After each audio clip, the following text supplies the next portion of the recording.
When the spoken word was our only means of communication, we traveled far and wide to deliver it to others. Later, as we began to communicate in written form, armies of scribes multiplied our ideas.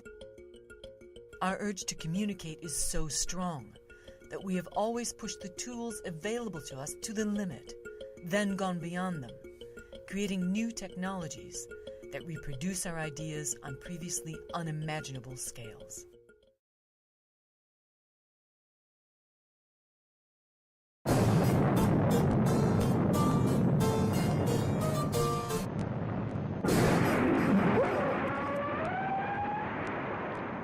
In 1957, the USSR launched Sputnik. In response, the American government authorized massive blue sky spending on science and technology, overseen by a new Advanced Research Projects Agency.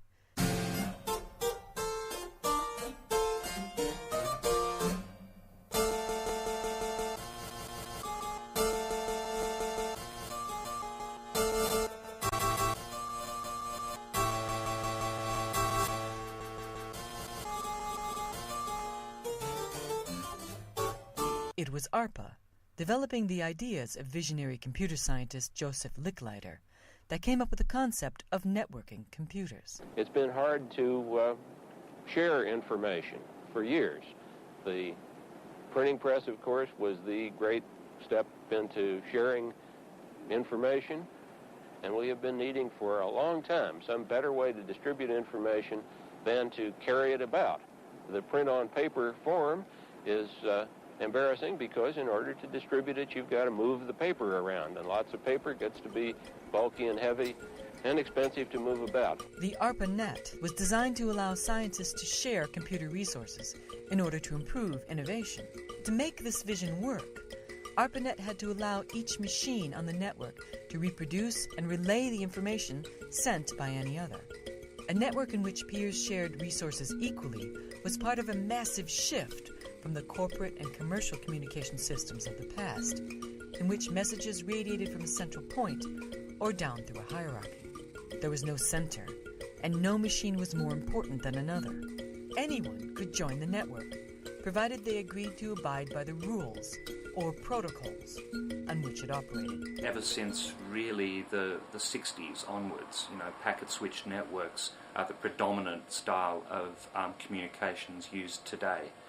Increasingly so in both voice and data. The Western world was transforming itself from the rigid production systems of Fordism to fluid work, lean production, and just-in-time delivery. It's a wonderful age on a beautiful stage demonstrated for you. Been created for you. It's just a part of the thrilling start of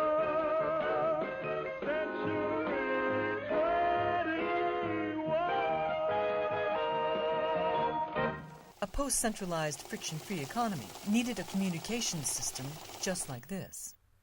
We didn't build in the 1970s networks of hierarchs. The computers that existed in the world were all multi-million-dollar machines, and they basically interrelated to one another in very equal ways. One of the really important characteristics of the internet is that it's extremely decentralized, and that the services on the internet are invented and operated by other network users. The network is built so that there's nobody in charge, that everybody has control over their own communications. In relying on the internet, society was bringing into its very center a machine whose primary function was the reproduction and distribution of information. It's an inherent function of the networks that we use today that this data is stored and copied, normally transient, normally very fast, in milliseconds, microseconds. Specialized pieces of equipment such as switches, routers, hubs, etc. do this all in the blink of an eye, but it's the way networks work.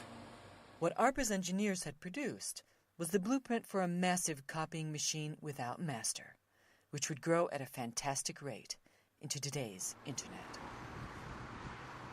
So this entire area is bristling with information transfer of one type or another. for instance, the local council, Tower Hamlets and Hackney, we're sort of on the border here, have some of the surveillance traffic and security cameras linked via wireless networks themselves. The spectrum environment is getting very dirty or noisy. Every single packet that flies through the multitude of wireless networks and through the internet is listened for, stored in memory, and retransmitted, i.e.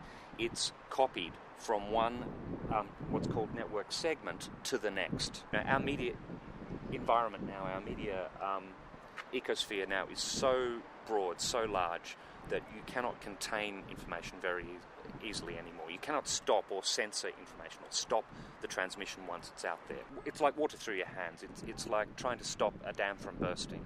I would say right now we are likely in range of wireless microwave radio transmissions that are most likely breaching some sort of copyright law right at this moment.